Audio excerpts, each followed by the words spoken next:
conocen antígeno y empezamos a ver anticuerpos. Ya vimos su estructura, vimos algunos conceptos como el de isotipo, alotipo, idiotipo y los cambios que puede haber en esta molécula. Y precisamente la clase de hoy es una clase muy somera sobre cómo podemos llegar a tener, cómo nuestro sistema inmunológico puede llegar a tener una diversidad de 10 a la 16 moléculas de anticuerpos. No son moléculas, sino moléculas diferentes. O sea, puedo tener un antiepitopo conformacional X y de ese anticuerpo puedo tener miles, millones de moléculas, sino de cuántos epitopos, o sea, mucho más de lo que hay de estrellas en el universo, o sea, mucho más de átomos. Es un número muy grande. Y esto era algo que le llamaba mucho la atención a los bioquímicos porque pues era casi imposible en aquella época dilucidar lo que decían los inmunólogos, que podíamos llegar a tener los humanos 10 a la 16 moléculas de anticuerpo, cuando decían, si un gen nos daba lugar a una proteína, no podían los inmunólogos decir que teníamos nada más de anticuerpo 10 a la 16 proteínas diferentes, porque esto implicaría automáticamente el que tuviéramos 10 a la 16 genes. Y realmente fue el doctor Susumu Tonegawa quien descubre la manera de cómo poder tener este número de 10 a la 16. Ay, ¿por qué no quiere? Ah, porque lo tengo apagado. Perdón, es que apagué el teclado para limpiarlo. Profesora, ¿cómo se llama el capítulo? ¿Diversidad qué? Generación de diversidad. Generation of Diversity, GOD, por sus siglas en inglés, porque realmente es el centro, ¿no? Ya saben, los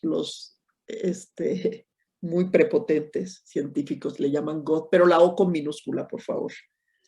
Así como está escrito ahí. Pues son las iniciales en inglés. Generation of Diversity.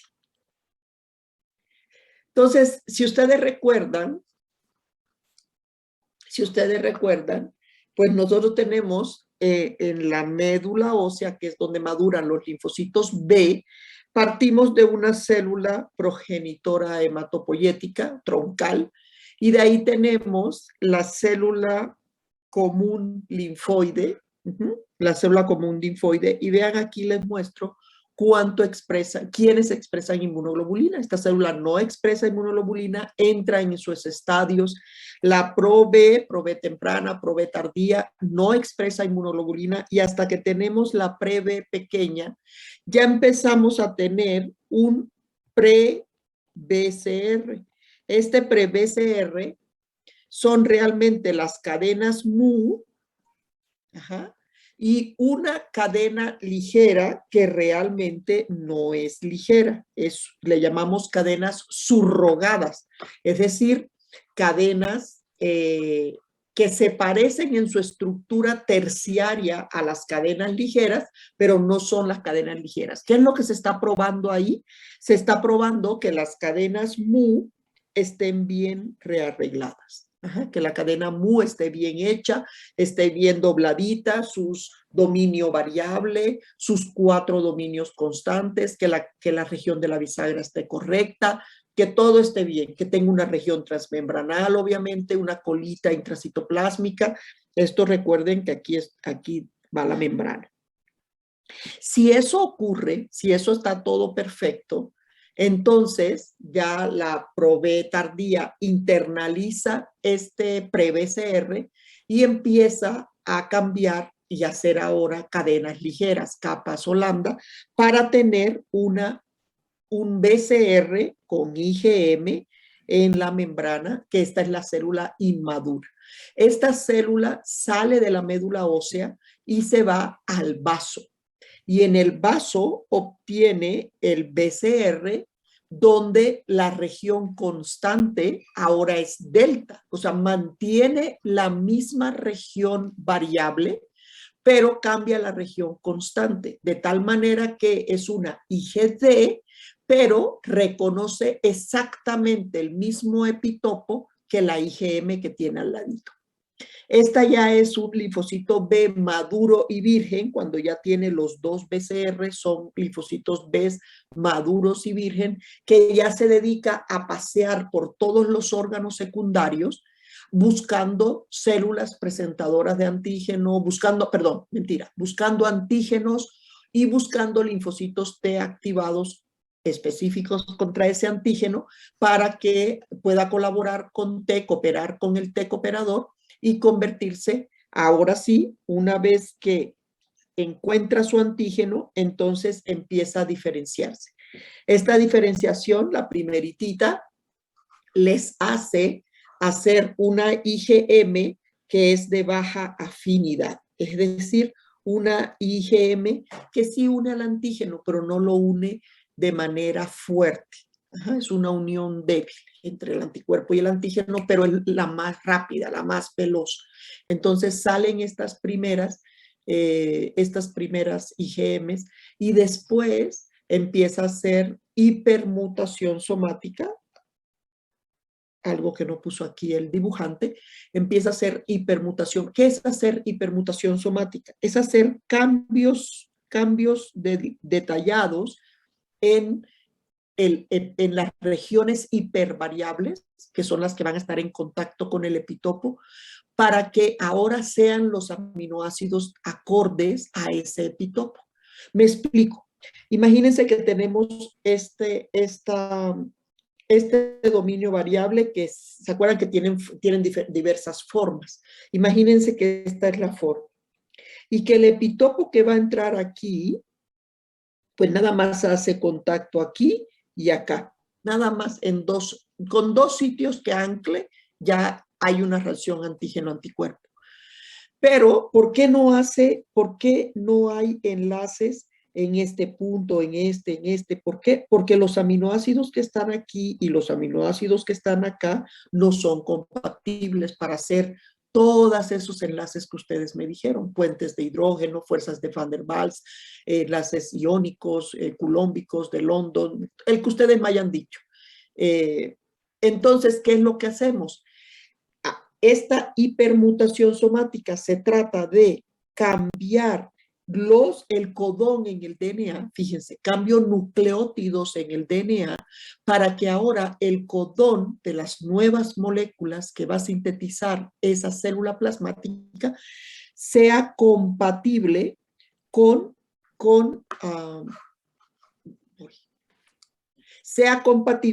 el antígeno del epitopo y entonces pueda generar muchas más reacciones, muchos más enlaces no covalentes. Este anticuerpo que queda después de una hipermutación somática es un anticuerpo de muy alta afinidad y ese anticuerpo ya nos conviene. Incluso la IgM dura muy poquito tiempo de vida media. Si fueron un poquito curiosos y vieron las diapositivas que les puse, ahí en los extras vienen los tiempos de vida media. La IgM dura muy poco, la IgG dura más, dura 23 días. Entonces, ¿qué hacemos? Hacemos switch. Es decir, mantengo que son los dominios variables, variable de ligero y variable de pesado, y cambio nada más la región constante de la cadena pesada. En vez de ser mu, ahora la voy a cambiar por una gamma, gamma 1, gamma 2, gamma 3 o gamma 4, y ahora se va a hacer una IgG, pero manteniendo el mismo dominio de alta afinidad. ¿Entendieron esto? Si no, esta es la introducción y a ver ahora cómo le hacemos. Entonces vamos a ver precisamente cómo se generan con los genes que tenemos, no hay más, cómo puedo llegar a tener 10 a la 16 moléculas, no circulando al mismo tiempo, no están circulando, no garantiza que se estén circulando al mismo tiempo, pero tenemos esa capacidad. Si tenemos una infección, una multiinfección, una sepsis, una cosa así, sí, por supuesto que sí se han garantizado, no necesariamente el 10 a la 16, pero muy cerca. Entonces se da por hecho que sí están todos. Entonces vamos a ver cómo se genera esta diversidad. Estos son los primeros 110 aminoácidos de una cadena pesada. Entonces vean ustedes que aquí arriba está, y son diferentes anticuerpos, anticuerpos que reconocen, diferentes momentos de la vida de un ratón en donde estamos reconociendo diferentes epitopos en un mismo individuo. Entonces vean ustedes que hay partes que no cambian, ¿no? Se mantienen bastante constante, son dentro del mismo individuo, es un dominio variable. Pero están las regiones hipervariables o CDR alrededor del 25, alrededor del 50 y alrededor del 100, en donde ahí vamos a encontrar una alta diversidad. ¿Dónde volvemos a encontrar diversidad? Al final del dominio variable, ¿ok? Volvemos a tener como una diversidad ahí también, aunque eso no es una región hipervariable, no se considera como tal por impedimento estéril. Entonces, así lo veríamos si graficáramos en un mismo individuo, como si tenemos cómo varían los aminoácidos en los primeros 110 aminoácidos de la cadena, de una cadena, ya sea ligera o pesada, y cómo tenemos nuestras 3 regiones hipervariables, tanto de cadena ligera como de cadena pesada. Y vean ustedes que la región hipervariable 3 es la que más varía. Guárdenme esa información por ahí. ¿Okay? Entonces, bueno, ya también les había comentado que estas regiones hipervariables, cuando estamos doblando la molécula en estructura terciaria, pues se exponen porque esos son los que van a ser los enlaces no covalentes con los aminoácidos del epitopo. Es lo mismo, aquí está, es lo mismo. Veamos aquí cómo eso es la parte que une al epitopo. Entonces, ¿cómo logramos esto? Bien, vamos a ver los genes. Ajá. Todo el chiste está en los genes. La cadena ligera está formada dependiendo. ¿Se acuerdan que tenemos 2 tipos de cadenas ligeras? Las lambda, que son 5 o 6, depende. Todavía son 6 hoy oficialmente, pero ya pronto espero que sean 5. Y la cadena kappa, que solo es una. Y vean ustedes cómo están formados. No es como pensaban los bioquímicos un solo gen que nos daba una sola molécula. Son varios genes que nos dan una sola molécula. ¿Okay? Tenemos varios genes variables, ya sean capas o lambdas, varios genes variables, y luego genes J, y luego los constantes, constante 1, constante 2, constante 3, constante 4, este es de ratón, por eso nada más sí llega hasta el lambda 4, pero en los humanos tendremos constante 5, constante 6, ajá, así. Y aquí están las capas. Recuerden que capas solo tenemos una cadena capa, entonces tenemos dominios variables, dominios J y el constante. ¿Qué quiere decir esto? Que si yo tengo una cadena ligera, desde el aminoácido 1 hasta vamos a poner que tiene 220 aminoácidos.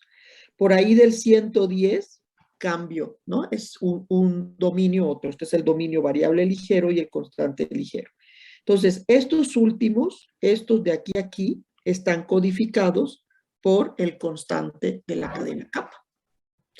Pero los primeros 110 están codificados por 2 genes. Un gen variable y un gen J. Entonces yo realmente tengo variable, J y constante, todos ellos de capa, para hacer es igual a una cadena kappa. ¿Sí? Eso fue lo que descubrió Tsutomu Negawa. ¿Cómo se hacen estos rearreglos? Bueno, ahorita vamos a ver bien. Le decía esto, ¿cómo se hacen estos rearreglos? Bien, primero se rearregla un gen, variable con un gen J. Vean aquí, Vamos a hacer una cadena kappa. Recuerden que es 2 a 1 kappa, por eso siempre el ejercicio es con kappa.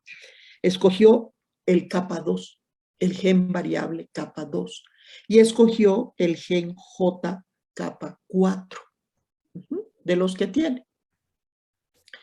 Y entonces, ¿qué me queda? Un 1, esto con esto, todo lo que está aquí lo elimino, o sea, lo elimino o lo mando para otro lado, y entonces, ¿qué me queda?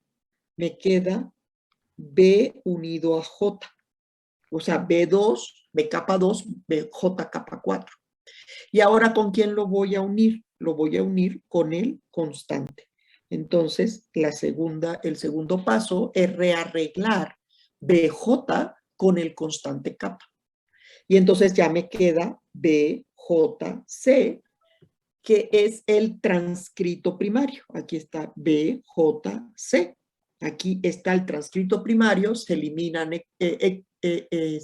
intrones, y entonces ya me queda un RNA mensajero con su región promotora o líder, BJC, que sale del núcleo de esa célula plasmática hacia el retículo, hacia el ribosoma, para ser traducido. Y aquí está mi dominio variable de ligera y mi dominio constante de ligera. ¿Sí? Me queda ya la proteína traducida. ¿Ok? Así es como compramos. Pero chispas, ¿cómo ocurre esto? ¿Cómo ocurre esto? Bueno, ahorita vemos. ¿Okay? ¿Cómo? Bueno, esto es lo mismo. Esto es lo mismo. Ahorita vemos la cadena pesada y luego vamos a ver los mecanismos de rearreglos de DNA. Las cadenas pesadas tienen todavía más complicado. Fíjense, tengo mi dominio variable de cadena pesada y luego tengo 3 o 4 dominios constantes. ¿Sí? Entonces, ya pensamos de aquí, de los constantes hasta acá, es el gen constante, que dependerá de qué inmunoglobulina será el gen constante que voy a hacer. Puede ser mu para IgM, delta para IgD, alfa para IgA, gamma 1, 2, 3, 4 para IgG o epsilon para IgE. Dependiendo del gen, será el isotipo de inmunoglobulina que voy a sintetizar como célula plasmática. Pero el dominio variable, pues uno diría B con J, ¿no? Otra vez, como la cadena ligera, B con J. Pues sí y no. Sí hay B y J, pero hay otro más. Son 3 genes, B, D, J. Donde J, por cierto, J es de join y D es de diversidad. Diversity. Y V es de variable. Entonces, ahora tengo que hacer un rearreglo extra. No es como lo hice para la cadena ligera. Chispas. Entonces, ¿cómo hago una cadena pesada? Bien. Y además, pues, ahí está. Vean ustedes, aprovecho antes de hacer. Miren, están todos los genes constantes. ¿Ok? Esto es de humanos. Miren, primero está mu, luego delta, luego gamma 3, gamma 1, alfa 1, gamma 2, gamma 4, epsilon y el último es alfa 2. ¿Ok? En ese orden, en ese orden. Entonces es importante que el primer gen sea mu para que cuando rearregle estos de acá queden intactos para hacer switch. Porque eso que les acabo de decir hace ratito, el switch es realmente cambiar el gen constante. Todo el gen variable lo dejamos intacto. Bueno, ahora sí, vamos a hacer una cadena pesada. ¿Cuántos tenemos? Alrededor de 1000 genes variables, 15 Ds y 5 Ds y 2 constantes. No, uno constante, un constante, disculpe, estaba pensando en PCR. Entonces, ¿cómo rearreglamos? Bien, empezamos no con BJ como teníamos allá en la cadena ligera. Aquí empezamos, por cierto, esta flecha horizontal significa rearreglo de genes. El gen D se rearregla con el gen J. Vean ustedes que el dibujante escogió el gen D2 y el gen J4. Y aquí están ya unidos, todo este contenido se manda a la basura, a más adelante, a otro lado. Ajá. Y entonces ya me queda D con J unidos. En segundo lugar, ahora sí, el variable con ese DJ que ya están unidos. El dibujante escogió el variable 2 y ahora lo voy a juntar con D2J4. Y vean aquí, ya me queda el dominio, variable. Ay, disculpen. B de J. Ahora, ¿con quién lo voy a unir? Con el constante. Ajá, con el constante. Entonces, ahora aquí viene el cuento, porque dependiendo del constante que una, será la clase o subclase de inmunoglobulina que yo haga. ¿Ok? Y eso es muy importante porque ustedes vieron que están todos los genes juntos. Entonces es súper importante. Aquí entonces viene ese, supongan que queramos hacer mu, IgM, entonces B de J con el constante mu. Pero si quiero hacer IgD, pues B de J con el constante delta. Y así, ¿entendieron eso, chicos? Necesito importante que entiendan esto.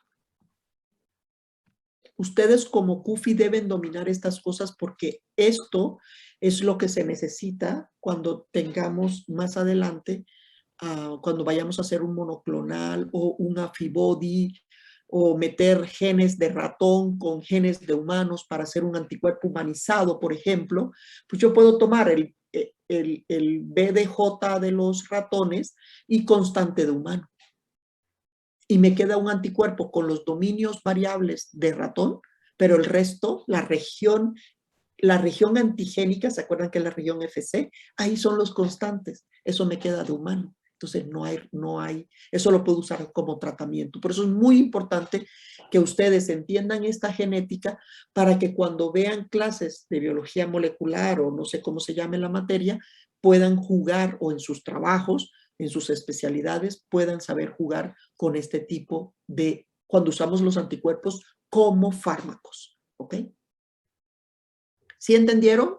Quiero que me muevan la cabeza. ¿Sí, Pi? ¿Más o menos? ¿No me la mueven? Más o menos, profesora. Ok.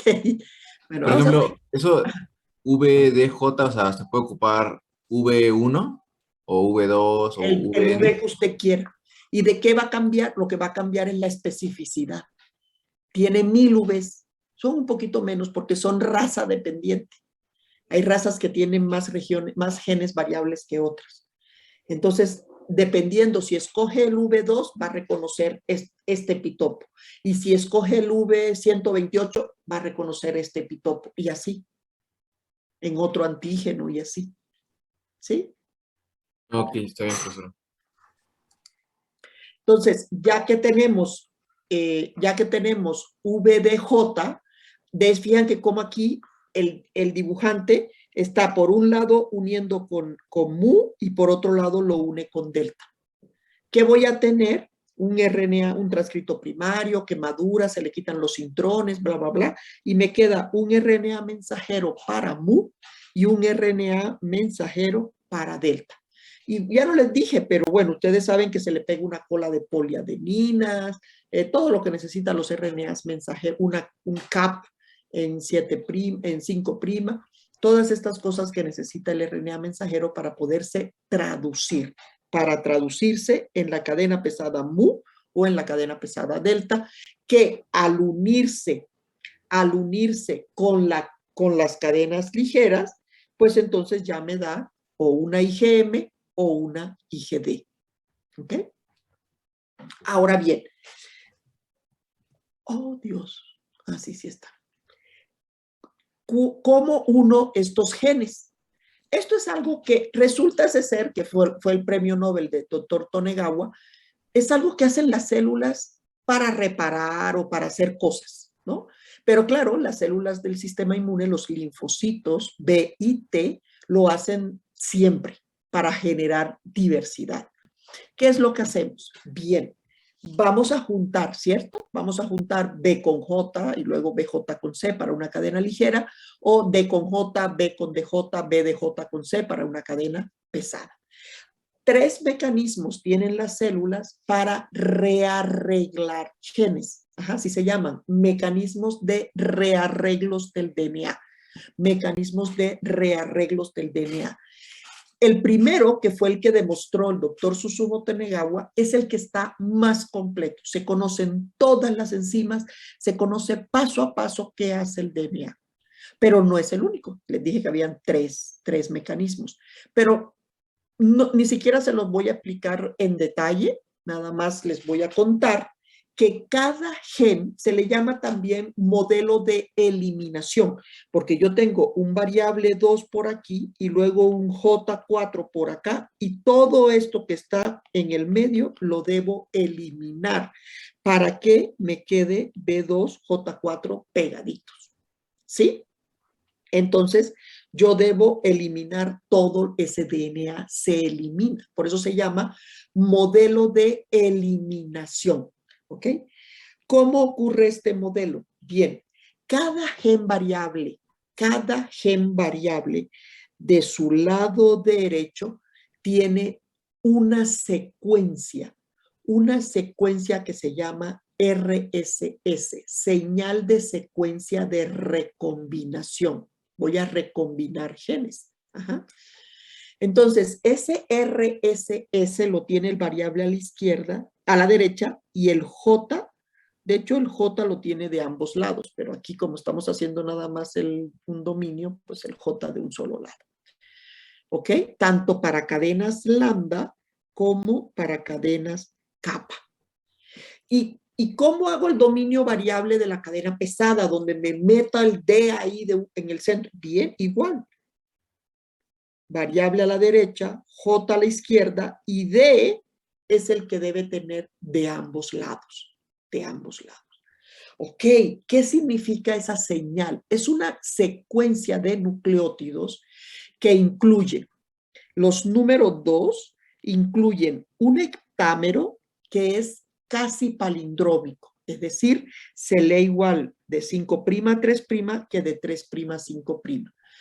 Casi, CACA-GTG es una lectura y la otra es CACT, ahí es donde nos cambia, GTG otra vez. O sea, si ustedes lo leen hacia acá y lo leen hacia acá, nada más me cambia este. Por eso es casi palindrómico, ¿ok? Casi palindrómico.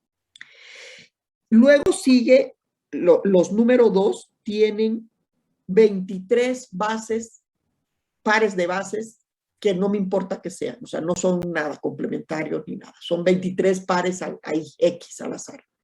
Y luego sigue un nonámero, o sea, 9 pares de bases que son ricos en AT, una cadena tiene A y la otra cadena tiene T. Y los número 1 es exactamente lo mismo, pero la separación entre el heptámero y el nonámero es de 12 pares de bases. Esa es la razón por la cual este modelo también se le conoce, inicialmente se le reconoció como regla 12-23. Así se le conoció al inicio, ya después que se supo todo, se le llamó modelo de eliminación. Entonces, ¿qué hacemos? Ahora sí, síganme. Si el de arriba es el variable, con esta secuencia es el variable, el J de las cadenas ligeras, el J, pues tiene que tener la secuencia complementaria. Es decir, aquí el J tiene que tener CAC, TGTG, GTG, para que puedan complementarizarse ese heptámero. Y luego, igual, si el nonámero tiene las adeninas, el heptámero tiene que tener las T's, las timidinas. Se los presento en una caricatura, que creo yo que es, aquí está, vean ustedes. Este es el gen variable, este es el J de la cadena ligera, y entonces aquí está el de una cadena, el de otra cadena, el de una cadena, el de otra cadena, de tal manera que aquí están mis heptámeros bien complementarizados, mis nonámeros bien complementarizados, de un lado tiene las adeninas, del otro lado tiene las Ts. ¿Y por qué es este 12-23? Porque como estos nucleótidos de aquí no son complementarios, al tener 23 hago una barriguita y entonces ya no se tocan, ya no están cerca, no hay impedimento estérico. Imagínense que este de aquí fuera T, tendría fuerza este de acá ser A, pero si es una G, pues no me importa porque están separados.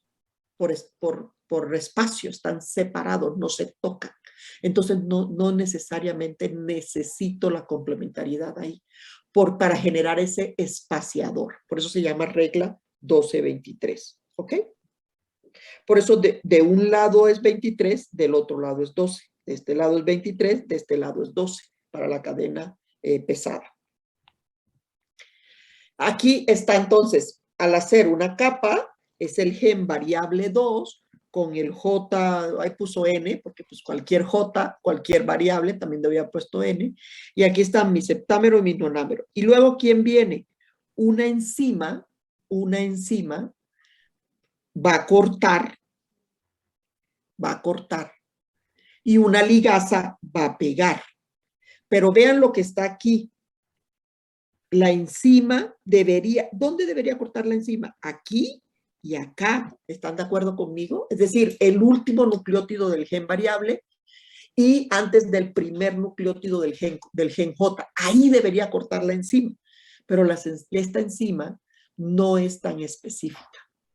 Entonces deja unos nucleótidos ahí pegados. ¿Ok? Deja nucleótidos ahí que van a generar una mayor diversidad. Justo donde se pega B con J es el CDR3. Esa es la razón por la cual aquí, igual donde está D con J, aquí está el CDR3. Esa es la razón por la cual la región hipervariable 3 es más alta, es mucho más hipervariable, porque se quedan esos nucleótidos ahí cuando corta la enzima. Igual sucede para las cadenas pesadas. Para la cadena pesada también voy a tener los septámeros, los nonámeros. ¿Y qué pasa con todo este pedazo de DNA? Todo este pedazo de DNA se elimina. Por eso se llama modelo de eliminación. Entonces, esto incluye, nada más para decirles, incluye unas proteínas que se llaman RAG.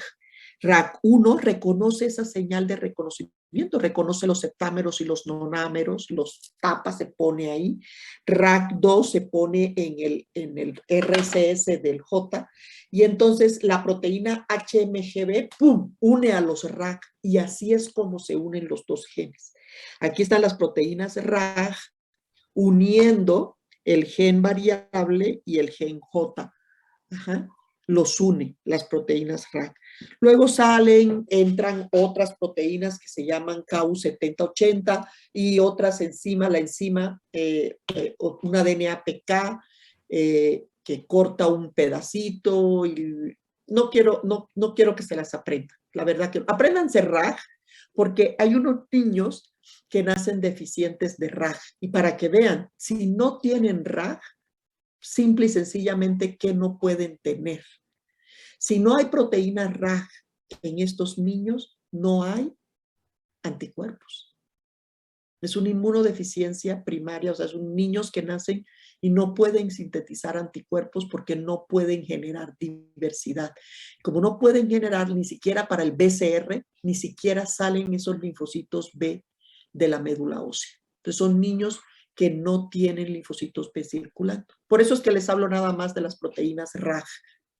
Pero estos son muchas, bueno, ¿no? RAG1, RAG2, HMGB1, luego KU70, KU80, Artemisa, la ligasa 4. Porque después que corto, pues debo ligar, ¿no? Hay una ligasa, la ligasa 4, número 4 romano, DNAPK. Son como unas 10 enzimas, 10 moléculas efectoras y como unas 8 moléculas reguladoras que forman este complejo nada más para coger un gen variable 1J, pegarlos. Eso es todo. para que vean lo complicado que es esto. Ese es el modelo de eliminación porque se elimina. Pero existen otros dos modelos. Tenemos el modelo de intercambio de cromátides hermanas, en donde aquí lo que estoy, cuando hemos pasado en el ciclo celular, cuando hemos pasado por la región S, es decir, en G2 y en parte de la mitosis, en ese momento yo tengo dos cromátides hermanas de toda la información genética, ¿no? Porque dupliqué mi DNA en la fase S del ciclo celular. Entonces, lo que hacemos es, aquí donde está el gen variable y acá está, aquí dice B, pero imagínense que es J. Entonces, intercambio, muy a propósito, el dibujante los hizo de dos colores para que vean que cortando y pegando las cromátides hermanas, miren cómo nos quedan.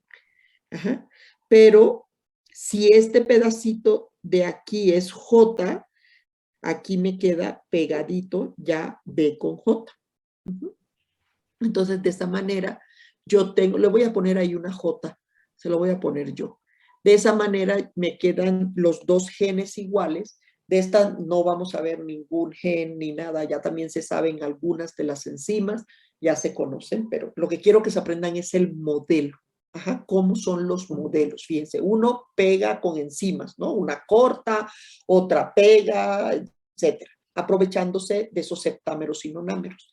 La otra son, aprovecha que tenemos dos cromosomas, dos cromátides igualitas y pues las entrelaza, las cortas y una información de una se va para la otra, pero dobladita de tal manera que me genera un B pegado a un J.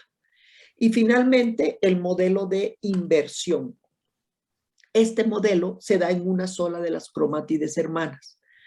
Y vean, aquí ven ustedes variable 1, variable 2, variable 3, variable 4, y por acá está el J1, J2, J3. Entonces, déjenme, ¿dónde está mi?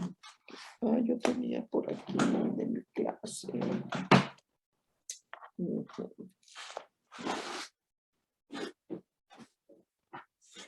Aquí está. Imagínense que este es su cromátido.